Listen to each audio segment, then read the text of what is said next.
Halo, kami bertiga dari kelas 3 SA 04 jurusan Sastra Inggris Universitas Gunadarma akan mempresentasikan hasil diskusi kami tentang jurnalistik dan pers.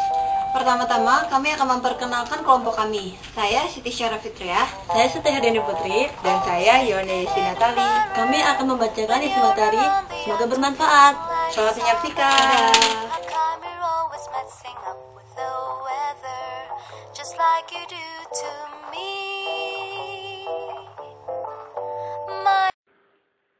Jurnalistik. Pengertian jurnalistik. Secara harfiah atau etimologis atau asal-usul kata, jurnalistik atau jurnalistik artinya kewartawanan atau hal ihwal pemberitaan. Kata dasarnya jurnal atau journal artinya laporan atau catatan, atau jour dalam bahasa Prancis yang berarti hari atau day, atau catatan harian atau diary. Dalam bahasa Belanda, jurnalistik artinya penyiaran catatan harian.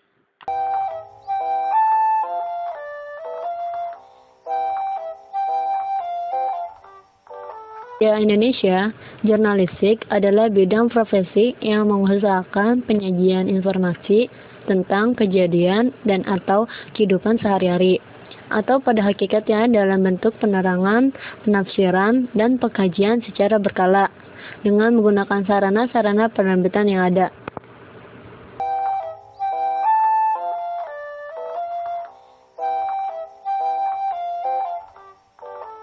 Selanjutnya, menurut Wikipedia, journalism is the craft of conveying news, descriptive material, and comment via a widening spectrum of media. These include newspapers, magazines, radio and television, the internet, and even more recently the cell phone. Jurnalisme adalah keterampilan atau keahlian menyampaikan berita, materi deskriptif, dan komentar melalui gambaran perluasan dalam media. Dalam hal ini termasuk surat kabar, majalah, radio, televisi, internet, dan bahkan baru-baru ini ponsel juga dianggap sebagai media penyampaian berita.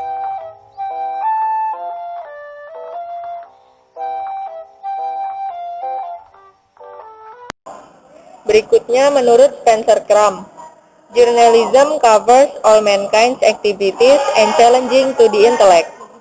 Journalism encompasses fields ranging from reporting with words and photographs to editing, and from newspaper to television. Journalists are the eyes, ears, and curiosity of the public, and must be so broad in their outlook that they can translate even in many fields. Jurnalisme mencakup semua kegiatan manusia dan menantang para intelek. Jurnalisme meliputi berbagai bidang, mulai dari pelaporan dengan kata-kata dan foto untuk mengedit, dan dari koran ke televisi. Wartawan adalah mata, telinga, dan rasa ingin tahu masyarakat. Maka mereka harus memiliki pandangan yang luas bahwa mereka dapat menerjemahkan setiap peristiwa di berbagai bidang.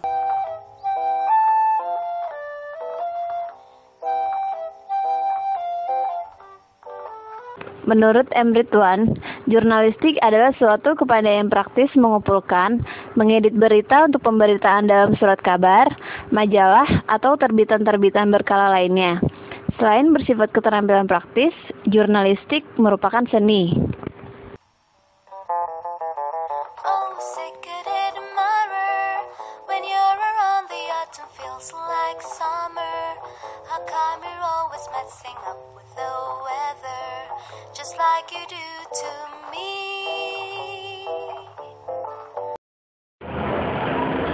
Sejarah jurnalistik.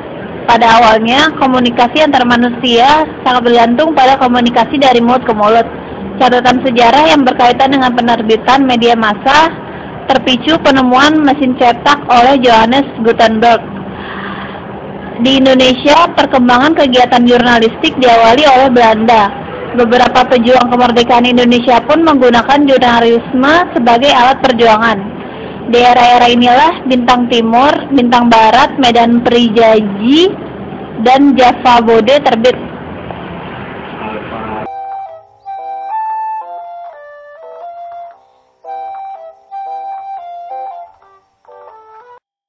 pada masa pendudukan Jepang mengambil alih kekuasaan, koran-koran ini dilarang.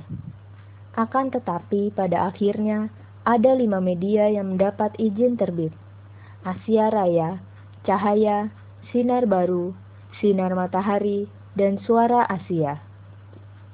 Kemerdekaan Indonesia membawa berkah bagi jurnalisme.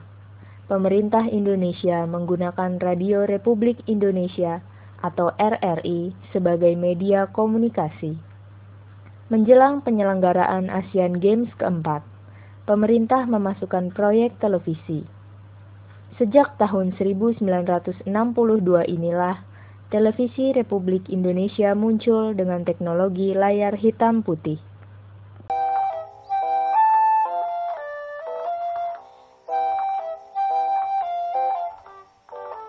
Masa kekuasaan Presiden Soeharto, banyak terjadi pemberedelan media massa. Kasus Harian Indonesia Raya dan majalah Tempo merupakan 2 contoh kentara dalam sensor kekuasaan ini. Kontrol ini dipegang melalui Departemen Penerangan dan Persatuan Wartawan Indonesia atau PWI. Hal inilah yang kemudian memunculkan aliansi jurnalis independen yang mendeklarasikan diri di Wisma Tempo, Sirnagali, Jawa Barat. Beberapa aktivisnya dimasukkan ke penjara.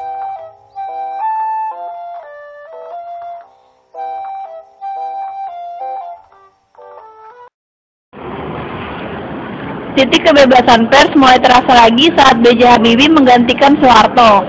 Banyak media massa yang muncul kemudian dan PWI tidak lagi menjadi satu-satunya organisasi profesi.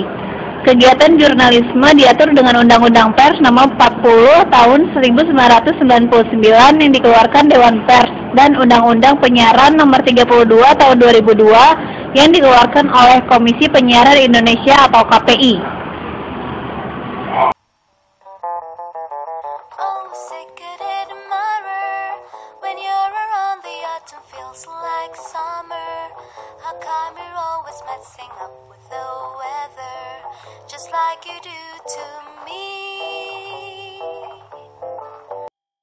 Selanjutnya tentang pers. Pers merupakan bagian dari jurnalistik. Berikut kami akan menjelaskan sedikit informasi mengenai fungsi pers.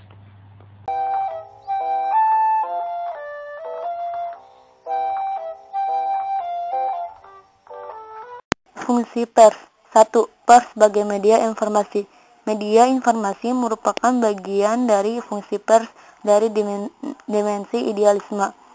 Informasi yang disajikan pers merupakan berita-berita yang telah diseleksi dari berbagai berita yang masuk ke meja redaksi, dari berbagai sumber yang dikumpulkan oleh para reporter di lapangan. Menurut pembinaan ide pers, pers yang mengemban fungsi positif dalam mendukung kemajuan masyarakat mempunyai tanggung jawab menyebarluaskan informasi tentang kemajuan dan keberhasilan pembangunan kepada masyarakat pembacanya. Dengan demikian, diharapkan para pembaca pers akan tergugah dalam kemajuan dan keberhasilan itu.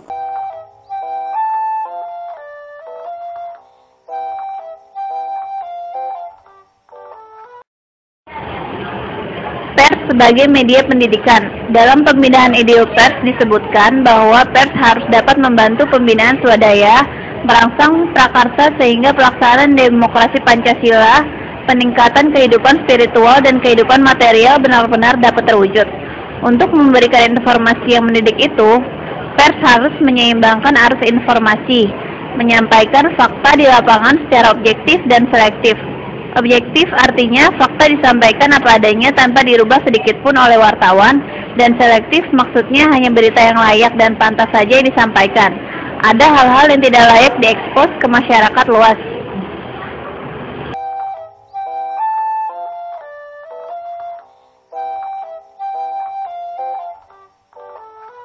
3. Pers sebagai media entertainment. Dalam Undang-Undang Nomor 40 Tahun 1999, Pasal 3 Ayat 1 disebutkan bahwa salah satu fungsi pers adalah sebagai hiburan. Hiburan yang diberikan pers mestinya tidak keluar dari koridor yang boleh dan tidak boleh dilampaui. Hiburan yang sifatnya mendidik atau netral jelas diperbolehkan, tetapi yang melanggar nilai-nilai agama, moralitas, dan hak asasi seseorang atau peraturan tidak diperbolehkan. Hiburan yang diberikan pers kepada masyarakat yang dapat mendatangkan dampak negatif, terutama apabila hiburan itu mengandung unsur-unsur terlarang seperti pornografi dan sebagainya, seharusnya dihindari.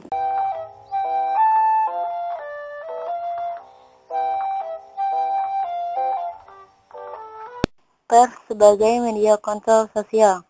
Maksudnya, pers sebagai alat kontrol sosial adalah pers memaparkan peristiwa yang buruk, keadaan yang tidak pada tempatnya, dan yang menyalahi aturan, supaya peristiwa itu tidak terulang lagi, dan kesadaran berbuat baik, serta mentaati peraturan semakin tinggi.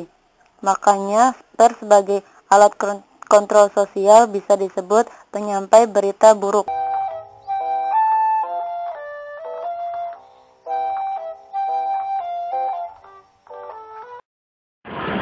Pers sebagai lembaga ekonomi.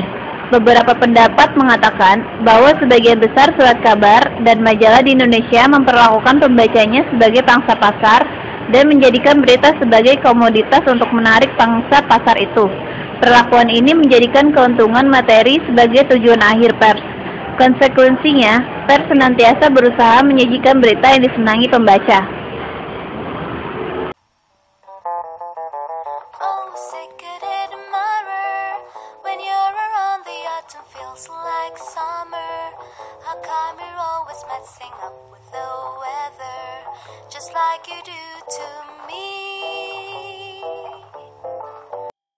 Berikut adalah beberapa sumber yang telah kami telusuri dalam membuat makalah atau isi materi dari presentasi ini.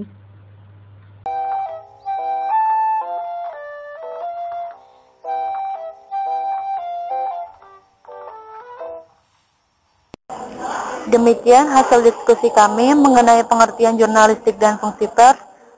Terima kasih kepada dosen mata kuliah jurnalistik kami, Ibu Dr. Nuryati Samatan, yang telah memberikan kami waktu untuk menyelesaikan tugas presentasi ini. Kami mohon maaf apabila terjadi kesalahan dalam penulisan maupun pembacaan selama presentasi ini berlangsung. Terima kasih.